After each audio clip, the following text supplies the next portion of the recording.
जब हम इस तथ्य को आपके सामने रखते हैं कि गांधी जी कोई राष्ट्रपिता नहीं है, गांधी जी कोई महात्मा नहीं है, गांधी जी कोई बहुत सिद्ध संत नहीं है, गांधी जी कोई फ्रीडम फाइटर नहीं है, तो हमें बहुत से लोग गाली देते हैं कि आप ऐसी बात क्यों कहते हैं। हम इस बात को तर्क, तथ्य, युक्ति और प्रमाण के साथ कहते हैं कि गांधी जी हिंदू द्रोही थे, हिंदुओं के साथ उन्होंने बहुत अत्याचार किया। और ये हम अपनी बात से नहीं कहते। मोहनदास करमचंद गांधी के खुद के बयान यदि आप पढ़ेंगे तो आपको उसमें इसका पूरा दिग्दर्शन नजर आएगा। मोहनदास करमचंद गांधी के जीवन में एक दिनचर्या का अंग था प्रार्थना सभा। तो उन्होंने एक व्याख्यान दिया 18 अक्टूबर 1946 को नई दिल्ली में। वो व्याख्यान आपको एक बार देखना चाहिए, जिसका विवरण आपको कलेक्टेड वर्क्स ऑफ गांधी पर मिल जाएगा। ये मैं कोट कर रहा हूँ गांधी जी के प्रार्थना सभा का भाषण। 1946 में जब नोआखाली में दंगे हो रहे थे, हिंदू कट रहे थे, मर रहे थे, बहन और बेटियों के साथ बलात्कार हो रहा था, तो गांधी जी ने हिंदू बहनों और बेटियों को एक बहुत अचूक रास्ता दिया, बहुत अचूक मार्ग दिया। गांधी कहते हैं हिंदू महिलाएं अपना गला घोटकर या जीभ काटकर आत्महत्या कर लें या जहर खाकर अपनी जान दे दें।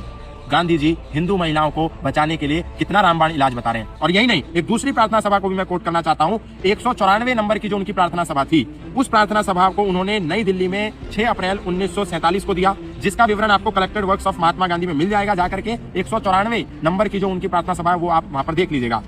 वो कहते हैं अगर मुसलमान, हिंदुओं को कह रहे हैं गांधी जी, अगर मुसलमान आपको जड़ से खत्म करना चाहते हो, फिर भी आपको मुसलमानों के विरुद्ध दिल में नफरत नहीं रखनी चाहिए। अगर मुसलमान आपको मारना चाहते हो तो आपको यानी हिंदुओं को बड़ी वीरता के साथ मृत्यु को स्वीकार कर लेना चाहिए। अगर मुसलमान हम सबको मारकर अपना राज्य स्थापित भी कर ले तो हमें बड़ी श्रद्धा के साथ इस नए संसार का स्वागत करना चाहिए। अपनी जान देकर हमें मुस्कुराते हुए मरना चाहिए। अब आप सोचिए, जो गांधी केवल हिंदुओं को मरने के लिए प्रेरित करते हो, मरने के लिए छोड़ देते हो और मुसलमानों के आतंकवाद को, नरसंहार को इतना बढ़ावा देते हो, वो गांधी कभी भी देश के राष्ट्रपिता नहीं हो सकते। और ये कोई बयान मेरा तो नहीं है, गांधी ने बयान दिया, प्रार्थना सभा में दिया, गांधी के कलेक्टेड वर्क्स में, उस पुस्तक में ये बयान दर्ज है, आप जाकर के पढ़ लीजिए। इसके बाद भी यदि कोई मूर्ख, अकल का अंधा, गांठ का पूरा अगर गांधी को राष्ट्रपिता कहे तो फिर इसमें दोष किसका होगा, ये निर्णय आपका है।